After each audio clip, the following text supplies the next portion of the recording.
All right, moving on from Instagram, let's look at YouTube and YouTube posts, see what I got. Let's see. The Jeff Rose. What's your take on modifying, upgrading with either OE, swappable, or aftermarket parts? I have no problem with people upgrading, modding their car whatsoever. The problem I have is when people modify their WRX, STI, Legacy GT, Outback XT, etc., and they don't do it correctly. They blow their engine apart or have some other major failure and then go pointing the finger at Subaru. It's not Subaru's fault that you weren't modifying, tuning your car in the correct way, and you're what damaged it. It's not Subaru's fault that you redlined the car constantly and did all-wheel drive launches all the time and broke axles, broke your transmission, spun rod bearings, etc.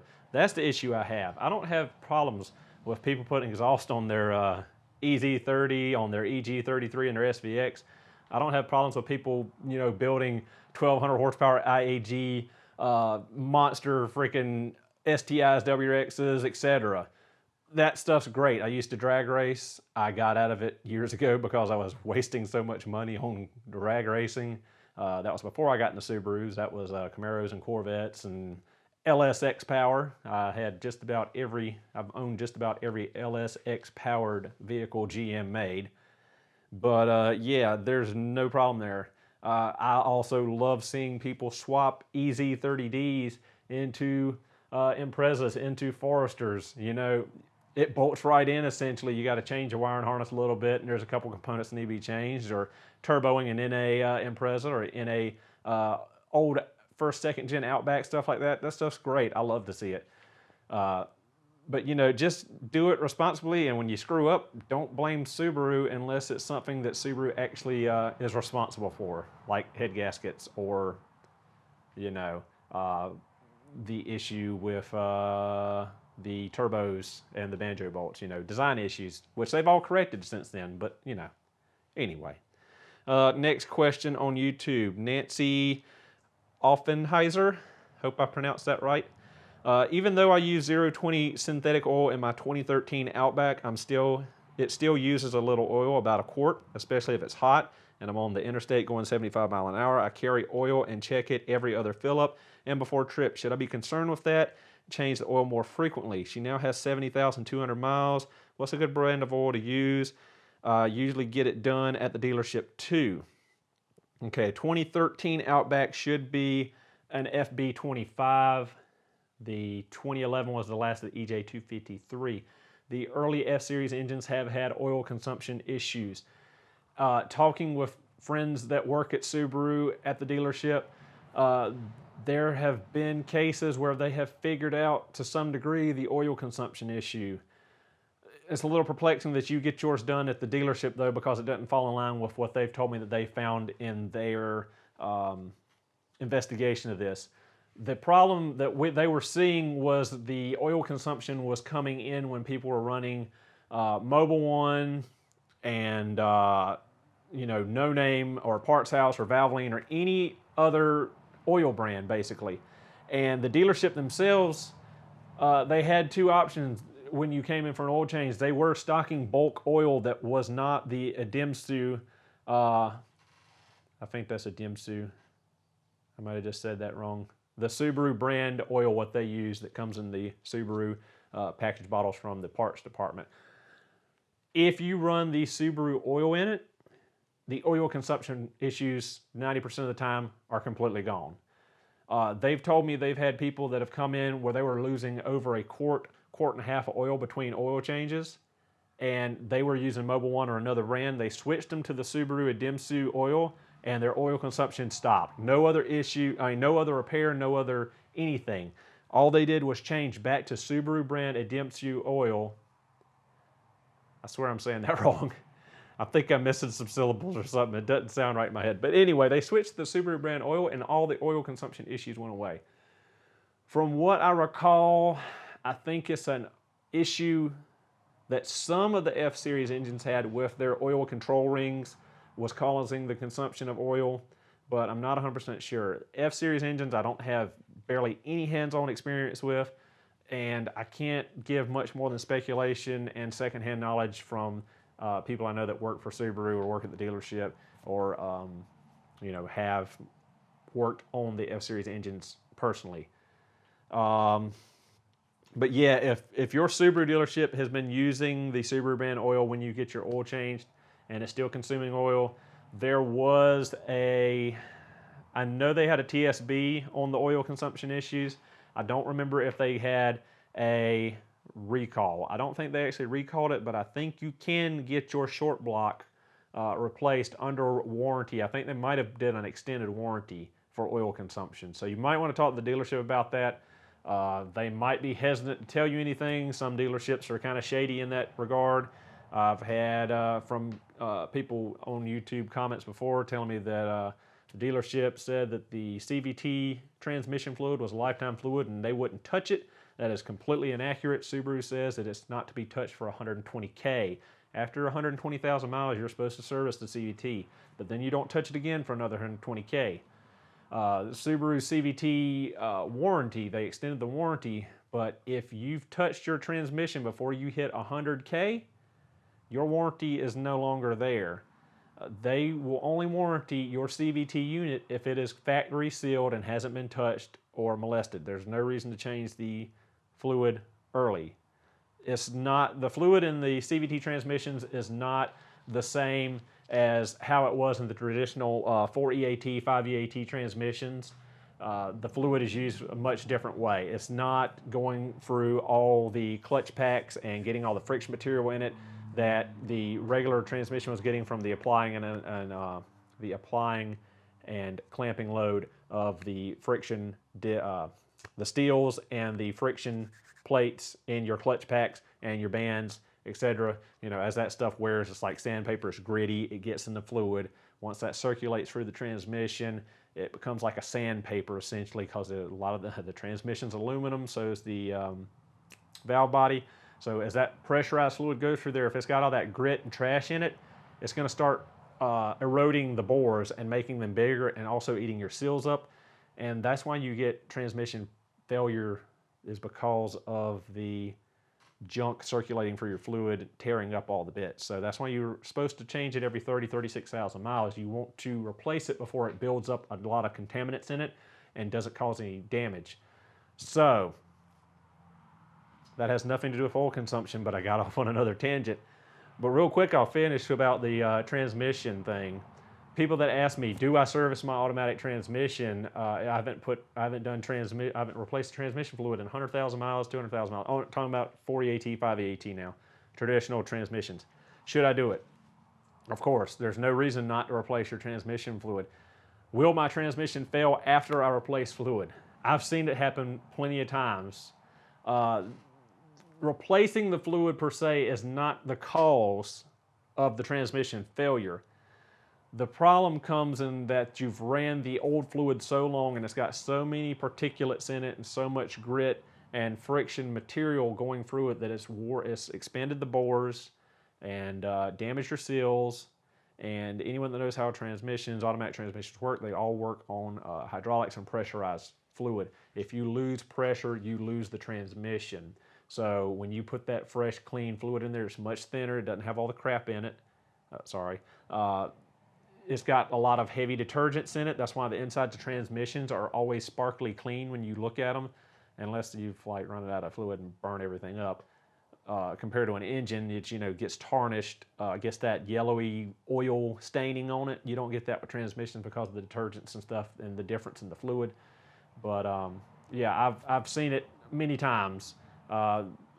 Quick example, first shop that me and a buddy had, I was working with him there at his shop, and I think it was a Mazda 626 came in, or a Mazda Protege, little Mazda car. Guy wanted his transmission serviced. Well, I was late coming in that day. My buddy, we got it on the rack, draining the fluid, everything out. I got there, I was like, hey, what's up with this one? Oh, we're doing a transmission service on it. I said, well, how many miles is on it? And it was like 250. And I was like, oh God, what have you done? So long story short, he puts all the transmission fluid back in it, starts it up. gets the fluid topped up right, and puts reverse, and there's no reverse. It won't back off the lift. Won't back out of the shop. Put it in drive, and it barely putters in drive. Call the guy, tell him about it, and luckily he admits that the transmission was failing on him already, and he was trying to see if servicing it would help.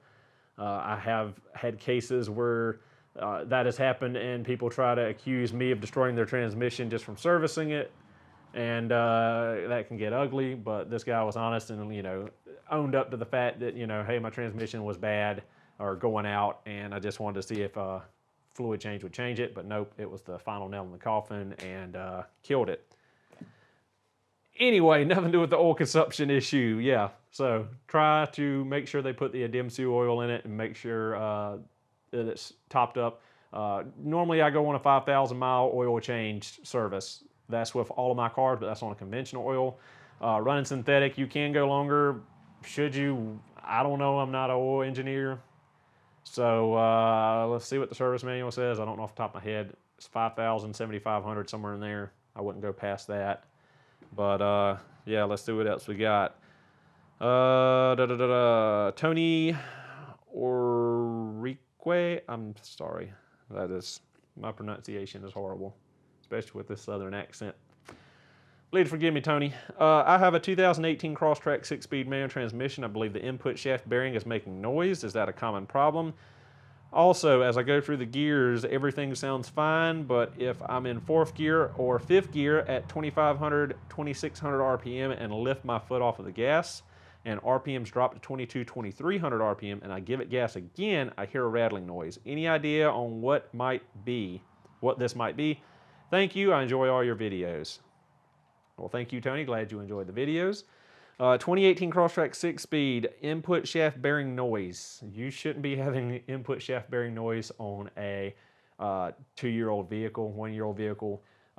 You should be under factory warranty. Take it back to Subaru. Make them aware of it if you haven't taken it to them. Could it fail? Yes. Short answer. You know, things fail all the time. Anything mechanical has a chance to fail. It doesn't matter how old it is, how great it is. Perfect example. Bought a Makita 36 volt circular saw the other day to upgrade from my 18 volt Makita circular saw. I mean, not circular saw, Sawzall, reciprocating saw. And, you know, got the big boy 36 volt, lots more power, brand new, ready to get to work. Cut 6 rotten floor joists, and it died. Check, batteries were still charged, replaced batteries, everything else, pulled the trigger, it just made this little humming noise. It's like, what gives? Long story short, sent it off to Makita. It was under a warranty, 3-year warranty, of course. Trigger burnout. Tool was 2 weeks old, and I just started cutting 6 rotten floor joists, and the trigger burned out. It happens. It's mechanical, it's electronic, you know, that stuff happens. Could the bearing been installed incorrectly at the factory? Yes. Could someone not have washed their hands and got grit or something in the bearing when the transmission was being assembled? Absolutely. Could trash have gotten in the transmission case before they closed up? Possible. Anything's possible. So I would take it to Subaru, make sure they're aware of it, you know, make sure it's recorded while you got your factory warranty. Rattling sound, you'd have to get tech to look at it, get underneath, see if exhaust heat shield may be rattling. Could be something that's come loose. You know, they inspect the cars coming off the assembly line, but, you know, sometimes stuff gets past them, and, you know, you might have a bolt loose on the exhaust or anything else. Could have something in the cabin that's rattling. It's just hard to say. But no, I don't know of it being a common issue, but I haven't worked on but one Crosstrek ever. So, you know, I don't work in the dealership, so I don't get to see a lot of the new stuff. Matthew Brierman, hope I said that right. What began your passion for Subaru? Was it a specific car, race, person, etc.? What started me down the crazy rabbit hole of hoarding Subarus, fixing them, selling them, and just being an overall fanatic.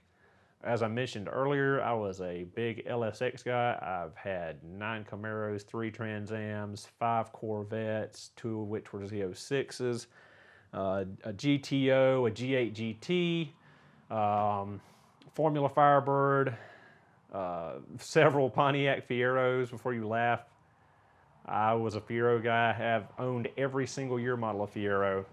I've actually still own 2 right now, and I've got 3800 supercharged V6s that I bought to swap into them, but that project has never come around. I've got so many projects and not enough time and money to go around on them. But what really got me into Subarus, I can probably attribute to my buddy Hans and his brother Danny. Hans, back in the day when we were hooligan street racing all the time around Charlotte and upstate of South Carolina, when I had my Camaro, Corvette, all that, Hans actually bought one of the very first 2004 STIs that hit the U.S. He bought it, I believe, at Flow Subaru in Winston-Salem, and that was the first experience I really had with Subarus. I didn't really... All right, screen door, chill out. I had not really even thought, Subarus never even back up. Before Hans's STI, I didn't really even know Subaru existed other than a couple car commercials with Crocodile Dundee back in the day.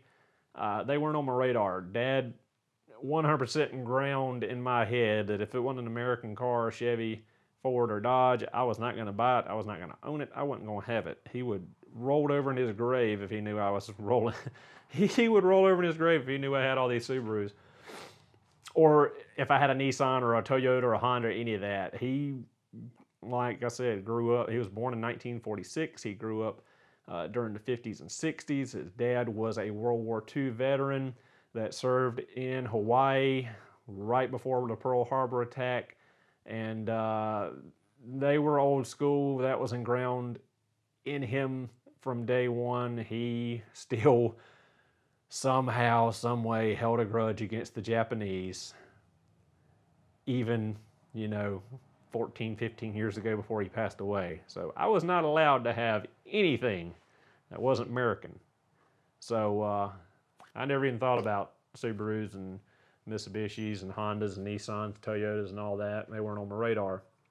And Hans got that STI, and that was the first import that ever came close to beating my Camaro. Not my souped up 96. This is a 2000 Z28 I had at the time. I still beat him. He didn't beat me. I got video, Hans. I'll play it right now from us at the drag strip where you still didn't get me.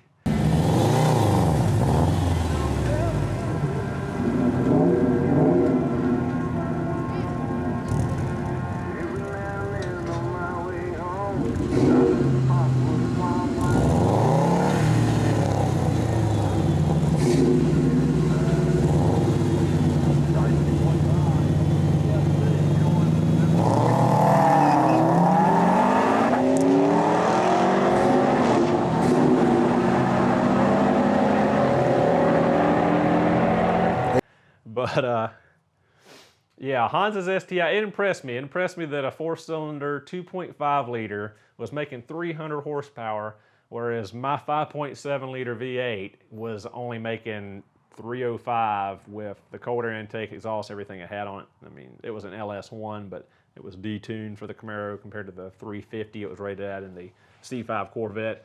But yeah, it was cool, seeing that. And then, he showed me, then Gymkhana came around and Ken Block and all that. And, it got me excited about it, seeing that you could take your 4-door car and then all the rally stuff, it all came in together.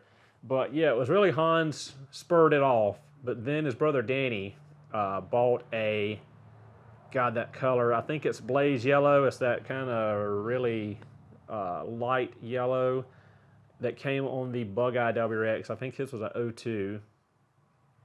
But he bought it from a guy up in Charlotte, and it was souped up. Pretty sure it was still an EJ 205, but I can't remember now. Ended up blowing that one up, or blowing the transmission apart. But anyway, that thing was, it would haul. It was faster than his brother's stock STI, that was for sure.